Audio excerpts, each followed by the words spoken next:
In this video, I talk about how to build your business or brand with social media and some specific tips for photographers and a little bit of my story with some tips of getting started in video. Coming up. Hey, what's up guys? Sean here with Think Media TV, helping you go further, faster in media. And on this channel, we do tech reviews, video gear reviews, but we also do Q&A episodes just like this one. So let's get into the questions. Dave asks, I'm a portrait and wedding photographer. How can I grow my influence in my industry? Thanks for the question, Dave. The first thing, of course, is to define what your actual target is. And so based on the question, to me, it means maybe two things. Number one, influence in your industry as a thought leader, right? And so that would be growing as someone who's helping other photographers, other wedding photographers, sharing your tips there.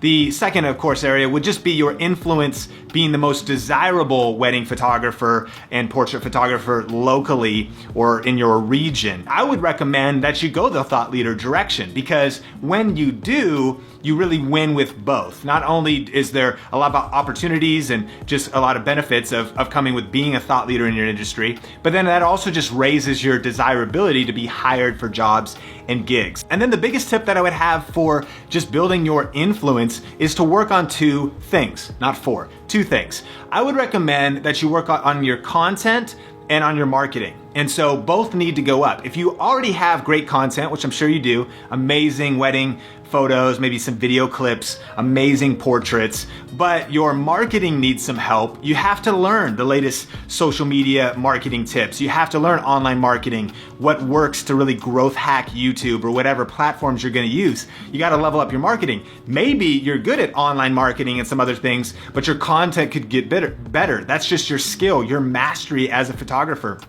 Those are the two areas that I would create a PDP, a personal development plan for developing your content and developing your marketing. Huge influence in my life, Gary Vaynerchuk says this: content is king, but marketing is queen, and she runs the household. A tip that I would recommend is study Chase Jarvis. Maybe you already know him, but he does both and he's got a great YouTube channel. I love his stuff, and is not only a really highly paid photographer and has built his value there, working with big brands and whatnot, but also pumps out a ton of content helping photographers, plus creatives, entrepreneurs, and all kinds of things like that. Sydney asks, what are some recommendations that you have for driving traffic to a small business that relies on social media to drive sales?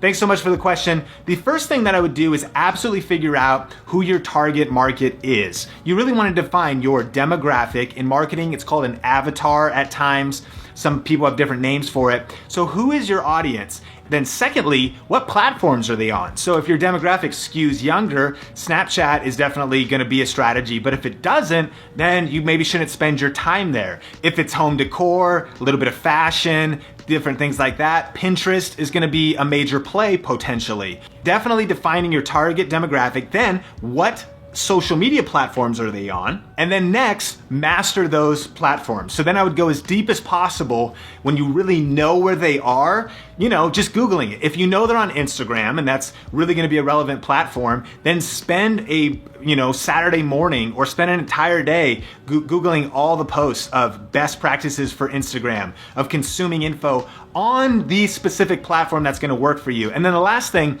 is that I would really focus a ton, not on push marketing, but more on engaging with actual people. And this is where a lot of people mess up. In a small business, if you're just posting on Twitter about your offerings, nobody's seeing those. What you wanna be doing is starting conversations, is going into, almost stalking a little bit, your target demographic and just engaging with them from your brand and really starting to create those conversations, not in a selly, pushy way, but in a way to just create conversations and create engagement. And it takes a lot of work. It does take time. But once you've done those first steps, you know that there's a good return on investment because you're in the right place.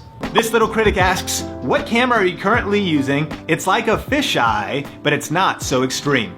Great question, and remember that I always link up the entire list of gear that I use for any video because I know that you might be curious, what is this exact setup? So that's always in the YouTube description. So this specifically is a Canon 70D DSLR with the Canon 10 to 18 millimeter wide angle lens at 10 millimeters. Is it at 10?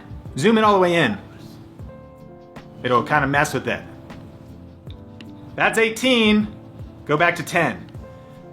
That's 10. At 10, you're right, it gives almost like a fisheye effect, but it's definitely more of a wide angle, and I like that vibe. This office is really not that big. People, when they get here, they're like, it's so small, but it gives like a cool effect. You can be creative with the lens. And then I've got a ring light, a little hair light back here, and a Rode microphone on the camera. And Jonathan asks, how did you get into video making? Thanks so much for the question, Jonathan.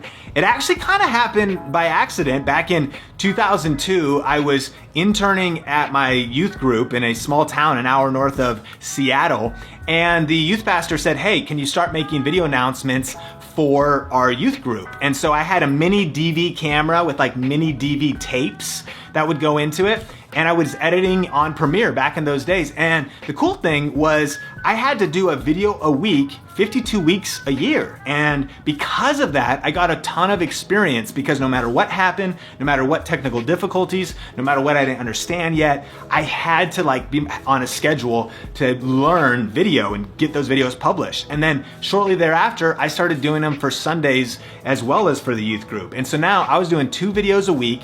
That's 104 videos a year before YouTube even started. And so I really credit those as definitely formative days, helping me really get started in video. And just to extrapolate, I think some tips that I would recommend for anybody that's starting in video, I think do as much work as possible. Like if you can just put out a ton of videos, you learn so much in the process.